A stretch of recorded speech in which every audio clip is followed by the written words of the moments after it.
Welcome back, everyone. This is part 7 of our multiple part series on how to write a fantasy story. Please subscribe, like, and comment below. Hit the notification bell to know when I release new content. In part 6, we did the sensible thing and built the basic geography of our fantasy world in Photoshop. We figured out where the coastlines went, where the major regions belong, where the cities would eventually sit, and generally made enough decisions that we could pretend we knew what we were doing. Now we're moving all that into a fantasy map making software called Inkarnate, and the first thing we're going to talk about is layers, because layers are going to become very important once this map starts getting complicated.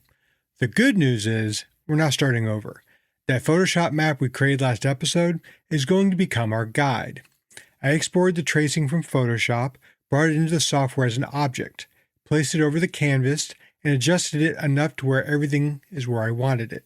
Basically, we're putting tracing paper over our ocean background, except the tracing paper has layers, opacity settings, and considerably more opportunities to waste an entire afternoon. Once the Photoshop image is lined up, I can lower the opacity and use it as a reference. Now we grab the land tool and begin tracing the coastline. I'm not trying to redesign the continent here. We already did that work in Photoshop.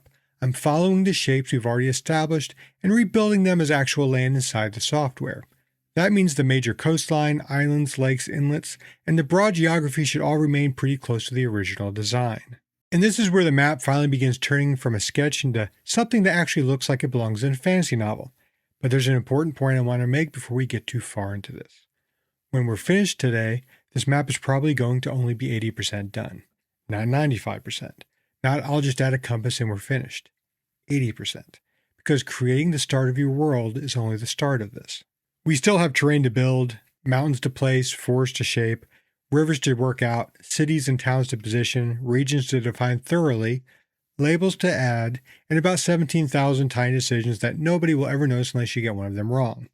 Then somebody will definitely notice. So for this video, I'm going to walk through all the major decisions and techniques I'm using, but I'm also going to speed up large portions of the actual construction. Otherwise, this would stop being a YouTube tutorial and become documentary footage of a man placing mountains and cities for 6 hours. But I live in a fantasy world. At this stage, the map already looks much more complete than it really is. The major cities have names, the regions are named, the lakes and seas are named, the mountains, forests, and islands and rivers begin to settle into place, and from a distance, it can look like the world is basically finished. The problem is that I haven't written the book yet, which means the map can't really be finished either. The story is going to introduce places I don't know even exist yet. Some of those places will eventually become important enough they deserve to appear here on the map. That's why I don't care to lock everything down too early. Maybe I start writing and discover that two cities have been trading with each other for over 500 years. There should probably be a major road between them. At first it might just be a road, but then the history begins filling around it. Maybe salt was carried inland from the coast for centuries, and people eventually started calling it the Salt Road. Maybe merchants brought amber south from the colder northern regions, and the route became known as the Amber Road. Maybe spices came up from the islands closer to the equator, and traveled along a caravan route that eventually became the Spice Trail. The Silk Road from our own history is a good example of why those kinds of names matter. It wasn't just a line between two places. It became associated with trade, cultural exchange, religion, languages, technology, wealth, and centuries of movement between civilizations. A name like that carries history with it. Koraveth can eventually develop the same kind of thing. Maybe there's an iron road leading out of the mountains, because most of the kingdom's iron once traveled along it. Hundreds of years later, those mines might be empty and nobody carries iron there anymore. But the name remains because names tend to outlive the reasons they were created. Bridges can work the same way. I don't necessarily need to decide where every bridge goes right now, but while writing, I may discover one particular crossing that becomes important. Maybe 3 different kings fought over the same bridge during a long stretch of wars. While the official name is some grand royal title nobody remembers, everyone simply calls it Three Kings Bridge. Maybe there's a widow's bridge named for soldiers who crossed it and never came home. Maybe there's a place called the Last Bridge because it was the final escape route for a city during an invasion. A name like that gives you history without stopping the story for 3 pages of explanation. You hear it and immediately think, all right, what happened there? Rivers can gain that kind of history too. Maybe a river starts with a perfectly ordinary name on this map, but while I'm writing, I discover that an army once tried to cross during a flood and thousands of soldiers drowned. 2 centuries later, locals might call that stretch Dead King's Run. Another crossing might become the Red Forge after a famous battle. A river that once divided 2 kingdoms could become known as the Dividing Water. Different cultures might even have different names for the exact same river, which is probably more realistic than everybody politely agreeing on one name for the next 3,000 years. Mountain passes offer the same opportunities. Maybe there's a route through the north called Pilgrim's Pass because thousands of people once traveled through it to reach a holy site. That religion might barely exist anymore. The temple could be gone. The people who built the road might be forgotten. The name survives anyway. Maybe there's a King's Stair where an ancient ruler had route carved through the mountains, a valley called the Broken Crown because a kingdom collapsed there, or a lantern coast where watchtowers once kept the fires burning along the cliffs to guide ships. A forest trail might be called the Ember Path because refugees used it while fleeing a burning city. Those names stop the map from being a collection of labels and start making it feel like a place where things actually happened. The danger, of course, is that once you start thinking this way, you want to name absolutely everything. Every village suddenly deserves 300 years of history. Every forest needs an ancient legend. Every bridge requires a war. Every creek apparently has a complicated political backstory involving 2 dead kings and a disputed inheritance. Meanwhile, Chapter 1 is sitting there wondering if you're ever going to come back. There comes a point where you have to remember that you're writing a novel, not filing a census for every fictional goat herder in the kingdom. So I'm deliberately leaving some blank spaces. I want unnamed roads. I want smaller villages that don't exist yet. I want room for the story to create new places as I need them. Maybe I discover that a fishing village becomes important halfway through the book. I can add it. Maybe the characters keep mentioning an old battlefield that suddenly matters to the plot. I can add that too. Maybe a ruined fortress needs to guard a mountain pass because the story demands it. None of that means the original map was wrong. It means I understand the world better now than I did when I started. But that also means I'm not afraid to move things later. If I get halfway through the manuscript and realize a city needs to be 50 miles farther west because the trade routes make more sense, I'll move it. If a road no longer works, I'll redraw it. A river needs to shift slightly because the geography or story works better another way, I can change it. At this stage, the map is more of a guideline than sacred text.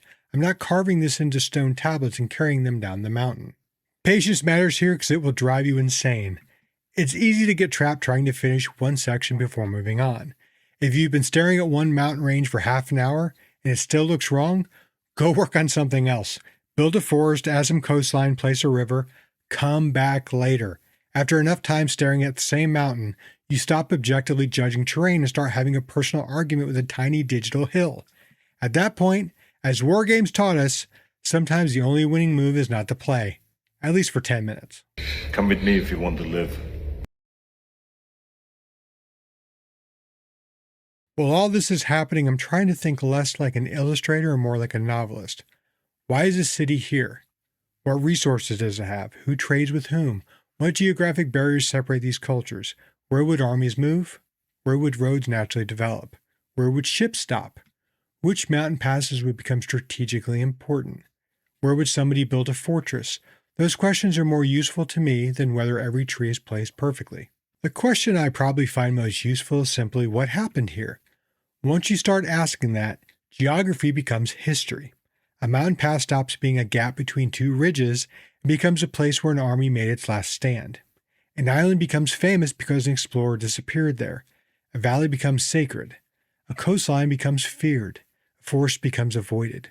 Suddenly the map isn't only telling us where things are, it's telling us where things happened. And that's why this map will probably only be 80% finished by the time this stage is done.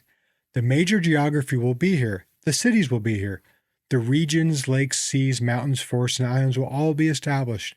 But Koraveth's history is going to be filled in while I write the novel. There will probably be roads I haven't even imagined yet, bridges I don't know I need, and battlefields waiting for battles I haven't written yet. Some names will change. Some places may move. Some locations that seem important right now may barely appear in the story, while some tiny unnamed corner of the map might suddenly become the setting for 5 chapters. Welcome to writing. That's part of the process. I'm not trying to make the final map of Koraveth yet, because I don't even know what Koraveth is. I'm making the map that lets me write Koraveth. So hooray! We made our draft map ready to get into the cultures and politics section of our world. So we started here, then today's map, and a polished parchment version I made after this video. The professional artwork comes much later. If I can look at this map while I'm writing and know where my characters are, where they're going, and roughly how much trouble I put between point A and point B, then it's doing exactly what I need it to do.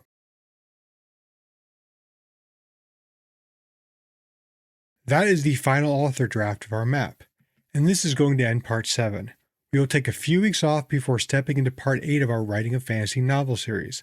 I will instead do a few videos for the channel involving first draft survival guides. And now I'll leave you with this quote from M. Scott Peck. But the biggest problem map making is not that we have to start from scratch, but if our maps are to be accurate, we have to continually revise them. See you in part 8 as we begin the design of the systems and towns of Koraveth. Thanks for watching.